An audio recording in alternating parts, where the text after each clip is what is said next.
본문 시편 73편은 시편의 세 번째 책 제3권의 첫 시편입니다. 우리가 시편을 볼 때 150편인데 시편이 5권으로 되어 있는데 이것은 모세 5경을 전제로 하여 그렇게 다시 5권으로 나누었습니다. 그러므로 시편 1편은 창세기에 해당되는 것이고 2편은 출애굽기, 제2권은 출애굽기, 제3권은 레위기에 해당됩니다. 레위기는 하나님과 연합하다 하는 뜻입니다. 우리가 하나님과 연합하는 일에는 대단히 중요한 것이 있습니다. 그래서 레위기서는 모두 다 예배, 제사와 관계하여 말씀합니다. 우리가 하나님과 연합할 수 있는 귀한 길은 예배입니다. 그래서 우리가 예배 드리는 것을 최선을 삼아야 된다. 예배 드리는 일을 전투적인 그런 사명을 가지고 해야 된다는 것은 하나님과 연합할 수 있는 좋은 복이 있기 때문에 그렇습니다. 그런데 우리의 삶은 이 하나님께서 말씀하시는 그 규칙과 그 법도를 그만큼 귀하게 여기지 않고 살기 때문에 주객이 전도되어 사는 삶을 살기 때문에 때로는 하나님이 정말 살아계시나, 하나님은 정말 저분은 저렇게 하나님과 함께하는데 나는 어떤지 저분과 같이 믿음 생활이 더 정진될 것인가, 이러면서 자꾸 질문만 던지다가 시간들 다 보내고 맙니다. 진나라의 공주가 이웃나라에 시집을 가게 되었습니다. 그래서 임금님이 딸을 먼 나라에 보내니까 얼마나 혼인잔치를 웅대하게 해야 될 것인가, 아버지 딸 사랑이 그렇게 나타나죠. 그래서 전국에 공주가 시집가는데 몸종들을 같이 보내야 되는데 하고 몸종들 선발을 70명을 미녀들로 했습니다. 미녀들로 몸종을 70명을 하고 나니까 그냥 둘 수가 없잖아요. 아름답게 치장을 하고 아름답게 화장을 시켜서 이제 그 70명 몸종을 혼인 대열에 이렇게 넣어서 보냈는데요, 백성들이 길거리에 다 나왔습니다.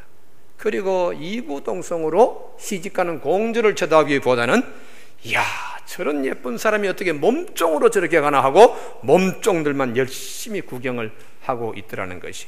그리고 그 다음 글에 초나라 상인이 이웃나라에 값비싼 진주를 팔러 가게 되었는데 이 진주를 팔기 위하여 정성껏 나무 상자를 준비하여 목련나무에다가 아름답게 치장을 하고 향이 코를 찌르는 향내를 거기에 뿌리고요, 그리고 그것도 부족하여 아주 귀한 구슬과 비치로 새겨가지고 거기에 화려하게 장식을 했습니다. 그랬더니 그 나라의 사람 한 사람이 그 화려한 장식할 나무 상자가 너무 예쁘고 귀하게 여겨서 비싼 값에 그 진주를 샀는데요, 사고 난 다음에 이분이요, 아내던 진주는 빼어서 상인에게 도로 가져가라 그러고 그 상자만 기뻐서 들고 집에 왔다고 한비자에 실려 내려오는 두 얘기입니다. 왜 한비자 그 책에서는 그렇게 얘기하는가? 당시의 사람들이 무엇이 중요하고 무엇이 중요하지 않는가의 이 주객이 전도된 것을 비판하는 글을 실었습니다. 여러분, 우리가 살아가는데 인생에 있어서 무엇이 주요, 무엇이 보조인가, 이거 대단히 잘 지켜나가는 것이 큰 행복이 됩니다. 무엇이 주요, 무엇이 보조인가, 이걸 바꾸어 가지고 살면은 큰 복을 누릴 수 없습니다. 사랑하는 교우 여러분, 신앙생활에도 주객이 전도되어서는 되지 아니합니다.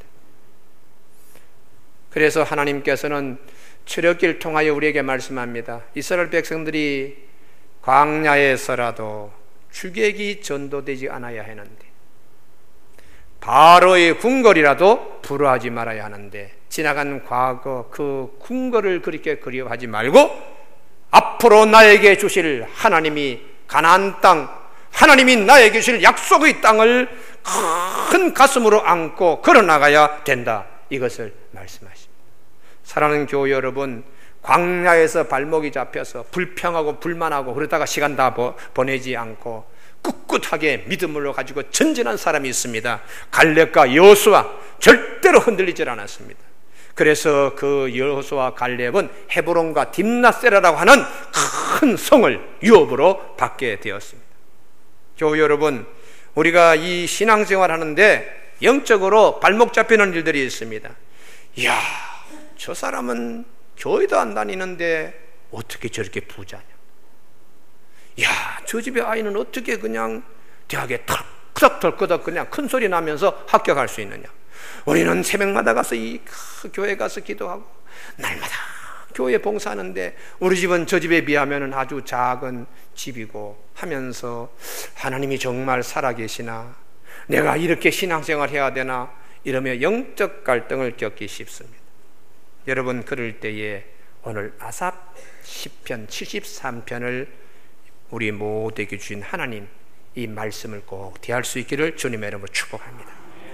아삽은요, 다윗 시대 때에 군대 장관 못지않게 유명한 인물인데 성가대 지휘자였습니다.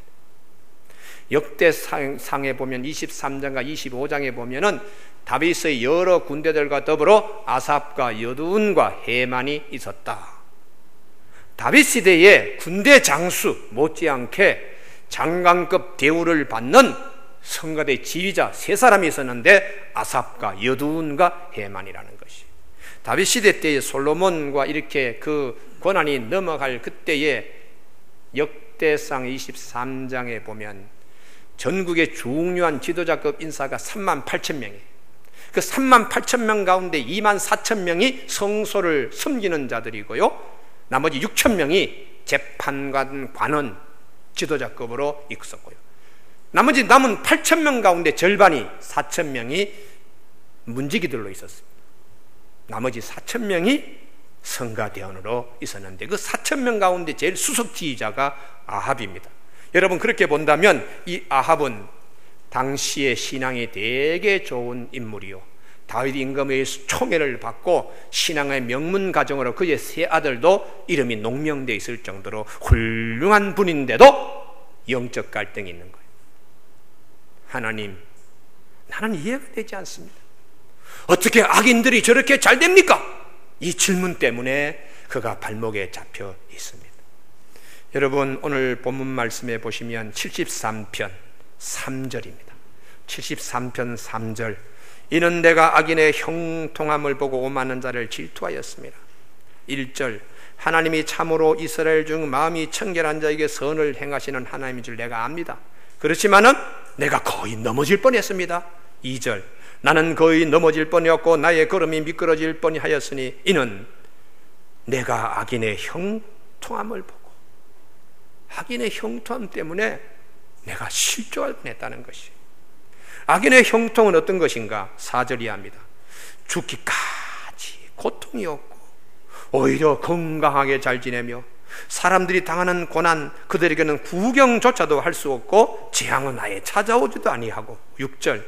그러므로 그들이 교만이, 그들이 강포가 치장품이 되고 옷이 되고, 심지어는 11절.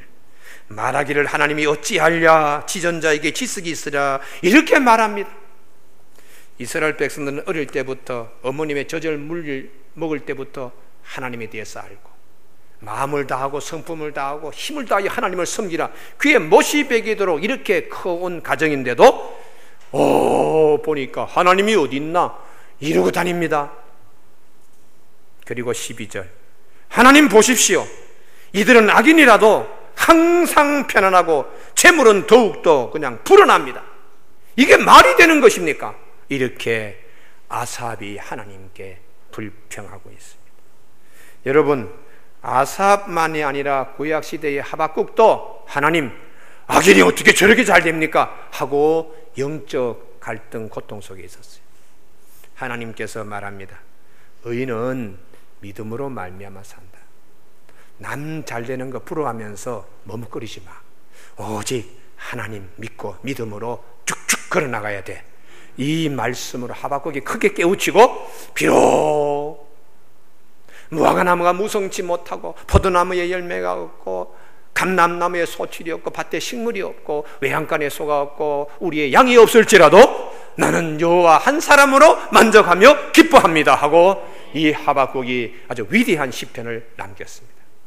그 믿음 좋은 하박국도 하나님, 악인이 어떻게 저렇게 잘 살 수 있습니까? 하고 한동안 갈등했는데 하나님이 의인은 믿음으로 말미암아 산다, 이 한 말씀에 모든 마음의 자유함이 있었습니다.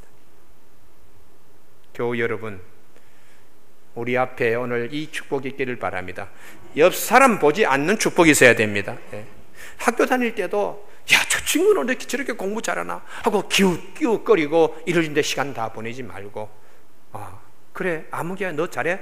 그러면 나도 열심히 해야지 하고 갈등하고 고민하는 시간에 더 열심히 전진하면 그 친구 이상으로 공부를 잘 할 수 있는 것과 똑같습니다. 내 사업 저 사람 어떻게 저렇게 잘 되나 하고 기웃거릴 필요 없어요.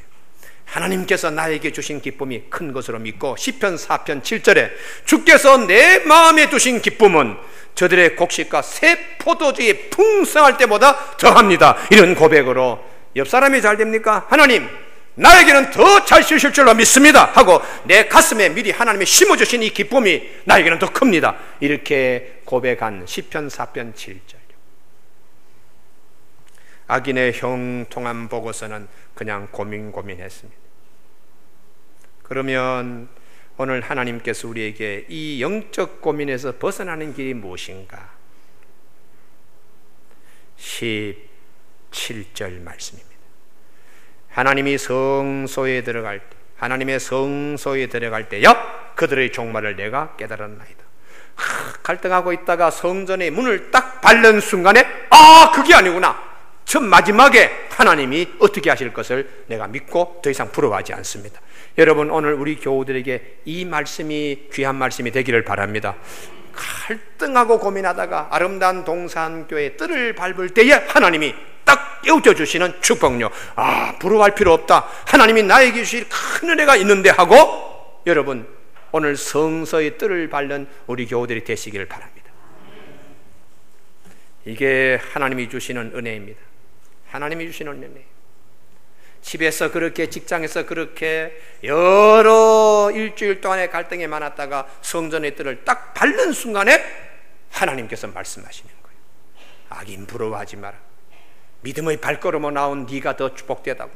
주께서 내 마음에 주신 기쁨은 저들의 곡식과 새 포도에 풍성할 때보다 더하다는 것을 말씀이 탁 이렇게 오면서 마음이 아주 편하게 돼요. 여러분 이게 대단히 중요합니다. 이게 하나님이 위에서 주시는 영적인 축복이요 은혜의 샘물이요. 아멘이 별로 그냥 아름다운 동산교회 간증이 있습니다. 녹십자 부사장 집인데요 저 영통에서 어느 날 우리 교회 새벽에 왔어요. 유관옥 집사라고요. 당신이 무용을 전공했다고 그냥 몸매는 나좀 우리 교회에서 제일 예쁜 사람인데 입술은 두툼하신 분이라서 야 이분이 전도를 잘하겠구나 그랬는데 아닌 게 다를까요? 전도를 열심히 했는데요 새벽 한 번도 쉬는 일이 없습니다. 자기 딸 그냥 등에 업고도 나와서 새벽기도 그냥 계속 하는 거예요. 목적은 딱 한 가지요. 하나님 우리 딸이 경영학과 다니는 딸이 발레에 학사 편입하는데 올해 꼭 들어가게 하여 주시옵소서. 그 기도는 말도 되지 않습니다. 씨름 선수를 갖다가 발레리나로 만들겠다는 기도와 똑같습니다. 발레를 하려고 그러면 몸매가 그냥 아예 어릴 때부터 팍 다듬어져 가지고 이 허벅지, 종아리 탁탁 발레 스타일이 나와야 되는데 경영학과 학생이 언제 살다 빼고 언제 그 발레리나의 체계를 갖는 그런데 기가 막힙니다. 하여튼 첫 시간에 자는 애 깨워갖고도 하여튼 얻고 와서 기도했는데 참 그 해에 이화여대도 발레 학사편이면 안 뽑았습니다. 정말 바늘구멍 더하기보다 어려운 일인데 한양대학에서 본교입니다. 분교도 아니고요. 발레 한 사람 딱 뽑는데 이 유관옥 집에서 딸 들어갔습니다. 내가 그 가정에 그래 성전의 뜰을 밟을 때에 하나님이 좋은 것을 예비해 두시는구나 간증할 수 있습니다. 너무너무 기뻐서 그냥 그러는데 어느 날 전화가 왔어요. 목사님 우리 남편이 저 송도 신도시 녹십자가 거리로 이사가서 할 수 없이 이사를 갑니다. 그분은 이사를 갔지만 우리 임유정이 한양대학교 발레에 편입이 됐지만은요 참 하나님께서 우리에게 간증은 살아있도록 하나님 우리에게 선물 주셨어요. 할렐루야. 그래서 우리 교회 성전의 뜰을 밟아라. 그러면 하나님께서 정말 그 믿음대로 되게 하는 역사가 있다. 나올 때 불평하고 나와가지고 참 투덜투덜거리고 계속 그러는 데서 벗어나서 하나님이 나에게 좋은 거 주실 줄로 믿습니다 하고는 그 창 매달리면은 하나님께서 주시는 은혜예요. 그래서 우리 교우들 가운데에 아삽 시편 73편 성소의 뜰을 밟을 때에, 하나님을 가까이 할 때에 깨닫게 해주시는 거예요. 자, 우리 함께 다 같이 미국으로 지금 갑니다. 미국의 제일 시원한 곳이 나이아가라 폭포입니다. 여러분 다 지금 상상하시고 시원한 물줄기가 보이시죠? 칼칼칼칼 거리는 그냥 시원한 물보라가 그냥 이게 빨리 느껴져야지 그분이요, 머리가 그냥 정상적인 분이에요. 저건 목사님 무슨 얘기하나 하고 그냥 속은 더운데 그러는 분은 빨리빨리 이게 사고 전환이 안 되는 분이에요. 다시 갑니다. 자, 지금 비행기 타고 그냥 미국 내렸습니다. 나이아가라 폭포 앞으로 왔습니다. 여러분 시원한 물줄기가 보이시죠? 그 물보라가 일고 막 그럴 때예요, 하나 딱 보이는 게 있습니다. 그 육중한 쇠다리입니다. 깊은 협곡에 물보라가 내리치는데 어떻게 저런 다리가 세워졌나 궁금합니다. 1847년, 그때는 헬리콥터도 나올 시대가 아닙니다. 그때의 이 다리가 육중한 다리가 세워졌어요. 어떻게 세웠나 궁금하시죠? 그것을 기획하고 설계한 찰스 엘리어트 주니어라고 하는 사람이 연을 날렸습니다. 연을 날려가지고 저기 그냥 반대편 한 300m 된 이렇게 뛰어있는 그 골짜기에 연이 떨어지게 몇 번 날려서 연줄이 거기에 탁 걸렸어요. 그리고 난 다음에 저기서부터 연줄을 잡아당겼습니다. 연줄 제일 끝에는 그냥 아주 가는 스프링 같은 그런 가는 철사를 끼워가지고 이렇게 당겼어요. 탁 당기고 난 다음에 그 철사가 왔을 때, 가는 철사가 왔을 때 좀 굵은 강철 철사를 또 끝에다 대가지고 막 당겼어요. 그러고 난 다음에 강철 철사가 되고 난 다음에 로프를 달아가지고는 막 이렇게 당겼어요. 그리고 제일 끝에는, 로프 끝에는 그 쇠로 만든 케이블 줄을 걸었습니다.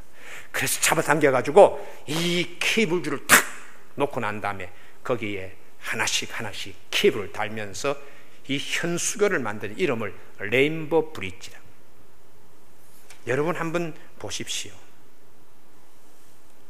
그 위대한 협곡 속에 건설된 웅장한 다리도 시작은 보잘것없는 연줄로 시작이 되었습니다.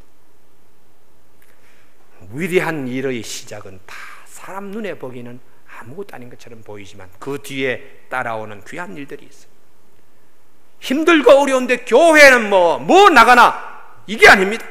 교회 첫 발을 딱 딛는 순간에 할렐루야, 좋은 일들이 뒤따라오는 것입니다. 할렐루야. 여러분, 오늘 우리 삶 가운데 이런 간증이 있어야 돼요. 내가 그렇게 힘들 때에 첫 발을 들였는데 하나님께서 뭐라고 그러시는, 그 말씀을 통하여 줄줄 그냥 하나님의 좋은 일들이 따라오는 축복이 있어야 돼요. 주님께서 말씀하십니다. 수고하고 무거운 짐진 자들아, 다 내게로 오라. 주님 앞에 첫 발을 딛고 주님 의지하는 것이 얼마나 뒤에 좋은 일이 있는가를 우리에게 말씀하세요. 수고하고 무거운 짐진 자들아, 다 내게로 오라. 내가 너희를 쉬게 하리라.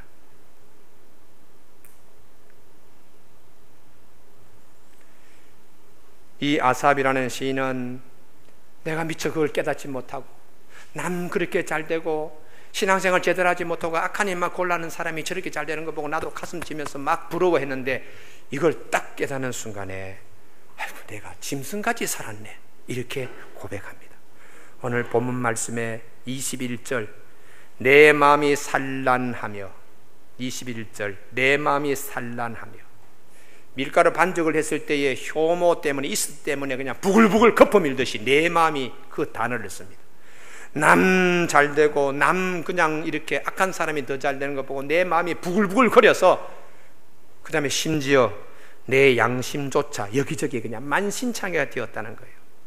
왜 그렇게 내가 바보처럼 살았는지. 22절 내가 이같이 우매 무지함으로 주 앞에 짐승이오나. 왜 그렇게 짐승같이 살았는지 하나님 회개합니다. 내가 항상 주와 함께하니, 어려울 때도 주님 앞에 나와서 예배드리고 주님 뜰을 밟고 주님과 하나 되고자 하는, 이게 다 주님이 나를 붙들어 주신 결과입니다. 이렇게 고백하는 것입니다. 사랑하는 교우 여러분, 우리 삶 가운데 이 축복이 있습니다. 내가 힘들어할 때에 하나님이 척 깨닫게 해주셔서 손을 붙들어 주시는 귀한 역사예요. 마지막 아삽은 이 영적 갈등을 통하여 그는 하나님 앞에 크게 깨달으면서 신앙이 더 깊어지는 계기가 되었어요. 그것이 오늘 28절입니다. 하나님을 가까이함, 하나님께 가까이함. 이전 성경은 하나님을 가까이함, 이번 개역 성경은 하나님께 가까이함. 내게 복이라 이렇게 말씀하고 있습니다. 아프리카의 저 남아공에 가면은 금광이 있는데요, 예전에는 이 금광을, 이 원석들을 채굴할 때에 사람이 너무 힘드니까 말을 썼어요. 근데 이 말이 그 깊은 곳에서 원석들을 갖다가 끌고 나오는데 그 껌껌한 그 곳에서 광산에서 일을 하다 보니까 말들의 눈이 멀어버립니다. 이 시신경이 점점 역할을 하지 않으니까 앞이 이렇게 보이지 않으면 말이 시름시름 앓습니다. 그리고 말이 6개월만 그 속에서, 광산에서 어둠 속에서 일하면 폐마가 되어서 써먹을 수도 없고 병들어 죽습니다. 그런데 아주 지혜로운 광부는 하루 종일 그 어두운 데서 일시였던 말을 해가 뉘웃뉘웃질 무렵에 데리고 나옵니다.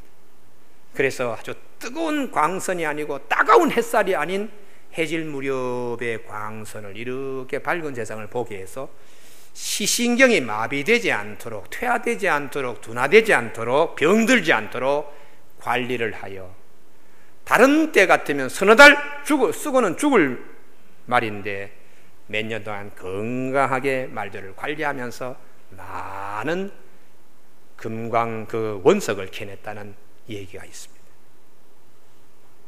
우리도 왜 주님 앞에 나와야 되는가? 어두운 세상에서 그냥 눈이 멀도록 여기저기 분주하다 보면 하나님이 우리에게 주신 세 가지가 있습니다. 그 하나가 영과 혼과 육인데 영이 시듭니다. 영은 하나님을 바라보고 하나님과 함께하고 하나님이 주시는 것으로 우리 영이 살아야 되는데 이 부분이 퇴화되면 죽은 것과 마찬가지입니다. 그래서 영감도 받지 못하고 하나님이 우리에게 속삭이는 음성도 다 놓쳐버리고, 그래서 하나님께 가까이함이 내게 복이라 하고 시험 들어서 어려울 때에 그냥 그것과 그냥 싸우지 말고 박차고 일어나서 하나님 앞으로 나와 하나님이 주시는 것으로 영이 새로워지고 하나님과 연합되고 하나님과 하나 되어서 귀한 일을 할 수가 있다는 것이죠. 성도 여러분, 오늘이 순교자 기념주일입니다. 요즘은 우리가 피 흘릴 적색 순교는 참 하기 힘든 때입니다. 나는 적색 순교자가 되고 싶다 하고 광화문에 나가서 여러분 나에게 칼을 한번 찔러서 내가 적색 순교자가 되게 하여 주시옵소서, 아무도 와서 칼 찌르는 사람이 없습니다. 그러면 오늘 이 시대는 순교자가 없는 시대냐? 아니다는 것이죠. 적색 순교는 없지만 백색 순교는 있습니다. 복음을 전하기 위해서 힘쓰고 노력하고 하는 백색 순교. 죽음의 맛은 보지 않지만은 하나님이 죽을 때까지 열심히 주의를 위하여 뛰어가는 백색 순교자들이 있습니다. 아니 생업도 있고 일터도 있는데 가정도 있는데 내가 주님의 일만 할 수 있나? 그래서 세 번째에 녹색 순교가 있습니다. 녹색 순교는 상록수처럼 항상 푸르는 거예요. 힘들 때에 믿음의 뿌리를 더 깊이 내려가지고 나무는 싱그럽고 그 다음에 철을 따라가지고 열매도 먹고 꽃도 피우고 싱그러운 걸 보여주는 거예요. 시험이 오고 환난이 올 때도 뿌리를 든든히 내리고 그리고는 하나님이 기뻐하시는 열매를 삶 가운데 내가 보여주는 것입니다. 할렐루야. 이걸 녹색 순교라고 그래요. 어려운 일이 있다고 남들 잘 된다고 갈등하고 하나님 도대체 살아계시냐고 불평하고 이렇게 하는 것이 아니라 하나님께서 나에게 주신 좋은 것들을 나는 믿습니다. 내가 여기서 귀한 열매 맺겠습니다. 이렇게 하나님을 내가 가까이 가겠습니다. 이렇게 결단하는 귀한 아삽의 시편으로 우리 교우들 사이에 좋은 좋은 열매, 귀한 열매 많이 맺어지는 교우들 되시길 주님의 이름으로 축복합니다. 기도하시겠습니다.